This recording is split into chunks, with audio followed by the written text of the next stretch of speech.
Hi, thanks for logging in again. Today we're going to lecture about chapter 4, and chapter 4 is about franchises and independent contracting, which is related to the gig economy or sharing economies. We'll talk about briefly at the end. So what's franchising? A franchise is a method of distributing products or services in a particular geographic area.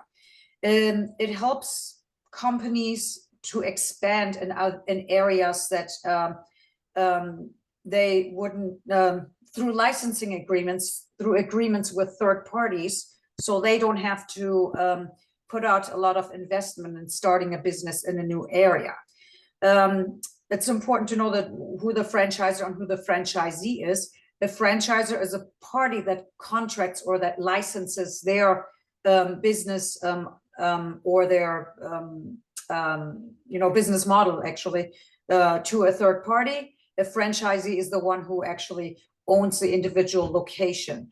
Most of you are very familiar with fast food franchises that we see everywhere. You just have to drive for 30 seconds outside in an urban area and you'll see a bunch of franchise restaurants, right? From McDonald's to Subway,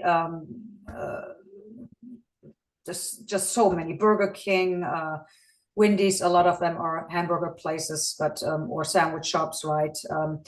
Again, that's one way why businesses do that. Why do they allow other third parties to use their business model and their brand essentially, is because that's one way for them to expand rather than investing into each location themselves, because it costs money to rent a place, to remodel a place, to buy the equipment and all that stuff and hire people. They let other people do that, and then they just get a cut of the revenue, right? Why would somebody who wants to open let's say a burger place, why would they use a McDonald's franchise instead of starting their own burger business? Main reason for that is because McDonald's has a known brand and it has a proven business model that works, right? So it's a little more secure that you're going to be successful. And one of the biggest benefits from having a franchise, from being a franchisee, is that you benefit from all the marketing that the company does. So imagine if McDonald's does an ad on Super Bowl, the whole country is going to see that, right? And all of the franchisees at all locations are going to benefit from that marketing activity, right? So in order to become a franchisee, you want to open a franchise, you have to enter into a legal contract with a franchisor. So a franchise contract is the agreement between the two of you, right? The contract spells out the relationship and obligations of each party to the other. Before signing the agreement, franchisor must also provide franchisee with disclosure documents. In other words, anything that could affect the business has to be disclosed to the potential franchisee, right? Any problems with the business, any, maybe you're buying an existing location, what's going on in that location and all that. So you can make an informed decision at the end whether you actually want to do this or not. Some of the things that are in the franchising agreement, I'm just going to go over some of the major points, is the terms, how long is it for, the financial part, how there are two ways the franchisor, the large corporation, makes money. One of them is they make money through a franchising fee, upfront fee at the beginning. It could be a few $1,000s to $100,000. McDonald's has a very, very high franchising fee, right? That the franchisee has to pay. And then the royalties, how much from your income are you sharing with a franchisor, right? So, and there are a lot of other details, but those are two of the main things, right? Impact of franchising. So many businesses are franchises in the US.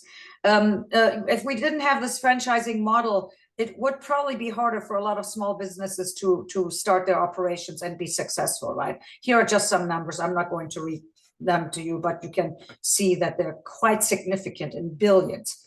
3% of non-farm gross domestic products. That's a lot, right? Yeah. and you know, and that all the jobs franchises provide, right? And the figures are underestimate the full impact of franchising on the economy. However, franchising stimulates activity and generates growth in many non-franchise businesses, such as suppliers and lenders, because franchisees have also needs to buy products and services from other companies, so they're supporting other companies as well. Okay, quickly, the pros and cons of franchising. The pros, the franchise model reduces the level of risk to the business owner. As I already said, it's a proven model. Reputable franchises offer business models with a proven track record. They offer value because they have brand names that are known and that customers trust. Franchises support their franchisees. They provide training. They have purchasing, purchase agreements. You can get purchase agreements with certain suppliers by being a franchisor. And again, huge benefit is that you benefit from all their marketing activities. A number of franchises provide or facilitate financing for franchises. Sometimes they can provide loans too, right? Franchising can be a way for existing companies to diversify. You have maybe already a business, now you want to diversify and buy another one, but this time you're going to do a franchise or a different type of franchise, right? Cons of franchising: disadvantages, financial issues such as being misled about earning opportunities. No matter how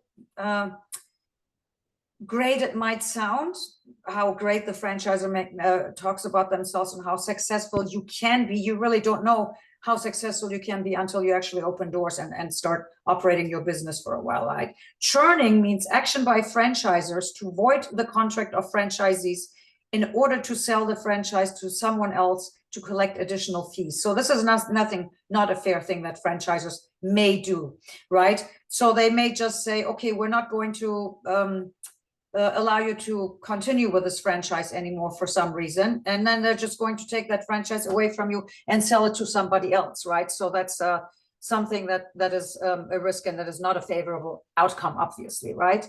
Encroach means to sell another franchise location within the market area of an existing franchisee. So let's assume you open a franchise of McDonald's on and not that it would really fit geographically, but let's say Willow Glen on Lincoln Avenue, right? On Lincoln in Minnesota. You open a location, big hamburger place, right? McDonald's.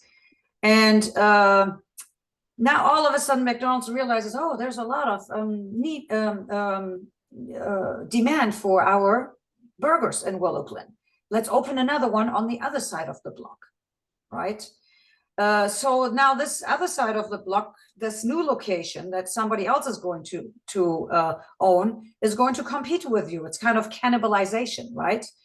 So one of the things that sometimes you should insist on if you do a franchise agreement is you should insist on a non-compete clause where you actually ask the franchisor to put in the contract that they are not going to allow another franchise within a certain vicinity, a certain radius, or let's say a 1 mile radius or something like that, to prevent that from happening.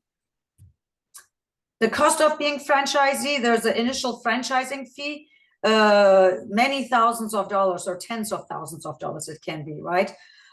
Investment cost: you have to still start a business and buy the equipment, rent a building, renovate a building, buy inventory. All the startup expenses still exist, right? And then royalty payments. Royalty payments are forever. Fees charged to the franchisee by the franchisor. So let's say every time you sell a hamburger for, let's say, $3.50 or maybe $1 goes to the franchisor, right? So advertising costs: sometimes you pay fees to the franchisor, a very small percentage of sales. Usually it's not that bad, but they do provide huge marketing support, right? So it's probably worth the cost.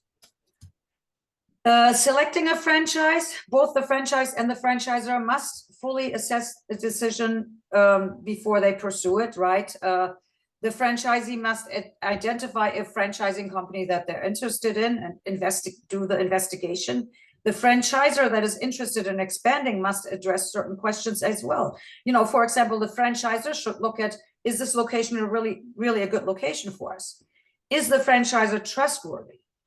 Will they be successful? Because, I mean, the franchisee, if a franchisee messes up and does something really tragic that is in the news, all of the franchisees are going to suffer. We have heard of some things like Chipotle had E. coli in their food several years ago.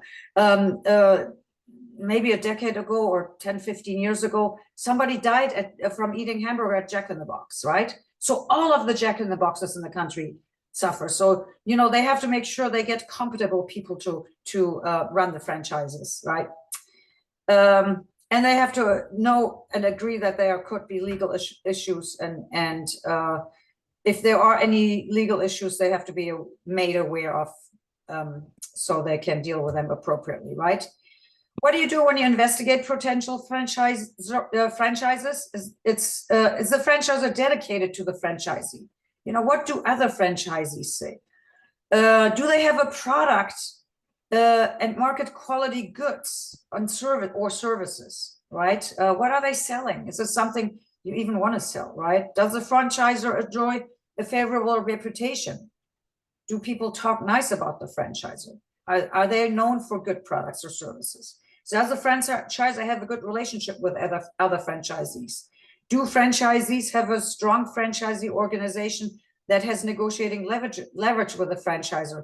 Not really a union, but something that works that way. They have like an organization and they negotiate together with the franchisor, right?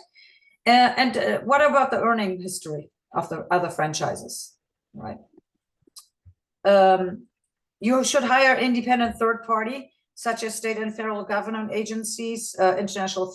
There's a franchise association, business publications, and all those things are things you can find out a lot of information.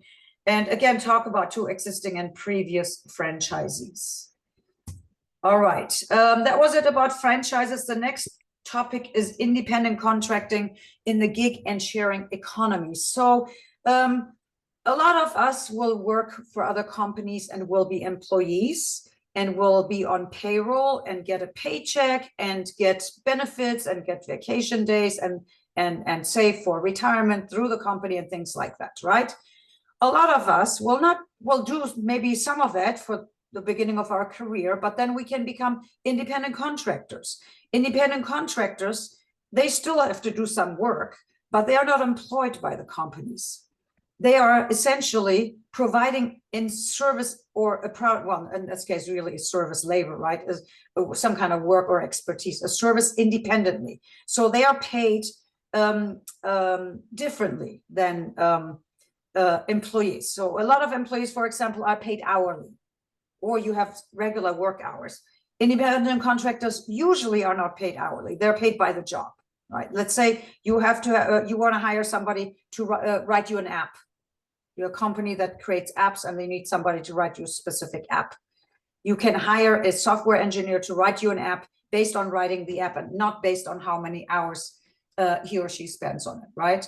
And it has advantages and disadvantages, and it's referred to as the gig economy or sometimes sharing economies. So many companies find value in hiring independent contractors because they have less responsibility towards them. And the independent contractor is an individual that agrees to complete assignment but retains control over the actual work to be done, right? You, as an independent contractor, you can decide your own hours. Usually you have your own tools and things like that, right? They're contractors and freelancers. They choose to work independently, providing advisory services, technical expertise, any type of services or products for companies that don't need permanent employees to perform those kind of, have somebody perform those duties. So they're not on payroll. It could be something for temporary that an employer needs, right? That's why they don't want to hire somebody for that job. If it's long-term, if it's a job that they will constantly need, they're less likely to hire contractors. Advantages of independent contracting: avoiding having to adhere to direct orders from supervisors. You really don't have a manager or supervisor when you're independent contractor. You still answer to somebody at the company, but they're not supervising you. You have more flexible work hours. And then you can deduct your work expenses in order to reduce your tax implications or obligations. When you work as an independent contractor, you get a paycheck that has no deductions. And usually, if you do get, some contractors do get paid hourly. Let's say you get paid $100 an hour as an independent contractor. You get 100. If you work 10 hours, you get $1,000. If you're an employee and you get paid $100 an hour, and you pay work 10 hours, you don't get $1,000. You may only get $650 or $700 because there are standard deductions that the payroll tax, the unemployment, Social Security, other things that reduces your paycheck, right? But because independent contractors don't have that, they have to pay tax on the entire $1,000, right? Nothing has been taken out, but they can take any expense that they have to complete the job. Let's say they have to buy equipment to complete the job, or they have to drive to the job. They can expense their mileage that they're driving. They can expense their equipment. They can, maybe they have to travel out of town. They can expense their travel costs and things like that, right? That's one of, it can be an advantage, right? Because you can write off a lot of things as long as they're job related, right? Disadvantages is having to plan and process your own tax payments, right? Lacking a steady paycheck, being ineligible for unemployment benefits. So if the contract is over and you don't find another gig right away, you're not making any money, but you also can't get unemployment. And needing to provide your own tools. You usually, they don't provide you the space and tools usually, in most cases. Defining the gig and sharing economy. Gig economy is a free market system in which businesses hire individual contractors directly to perform jobs called gigs. Sharing economy is a system in which assets or services are shared between private individuals, either free or for free, typically by means of internet platforms. So there are platforms where you actually, it's kind of like a network where you find the type of contractors. And there's usually a fee that the platform receives from the company, right? Independent contractor versus employment, I kind of talked about that already, right? The person is independent of the hiring organization, both are under the contract of the performance, and in fact, they have to, there's a contract. That's why it's called independent contractor. The contractor has to perform the work, and the company that hired the contractor as an independent contractor has to pay, right? It's a contractual relationship. A lot of times they do work that is outside the company's normal business, right? That's why they don't have employees that do that. A software company is not likely to hire a software engineer as an independent contractor because they already have software engineers working for them. If they need more, they're just going to hire them because they will constantly need them, right? But if you are a company that is a marketing company and you have a customer that wants a specific marketing application that needs an app, then you're going to hire a software engineer just for that app, right? Anyway, the person is routinely doing work as an independently established trade, occupation, or business that is the same as the work being requested and performed. So you become a kind of a professional in that area. The future of gigs and sharing economies, it's growing, and since COVID, it's really grown a lot, estimated 33%. That's huge. Both federal and state legislation and regulations regarding independent contracting are likely to expand, and many gig workers may not have thought of themselves as entrepreneurs when they began their freelance activities. When you're a freelancer or an independent contractor, you're kind of like your own business because you are selling your own services. Okay, so you have to market yourself, you have to negotiate for yourself and things like that. And you can also work for more than one company, right? Because you're managing your own time. You can proactively seek opportunities and look for creative venturing. Okay, that was the last slide. Let me stop the recording.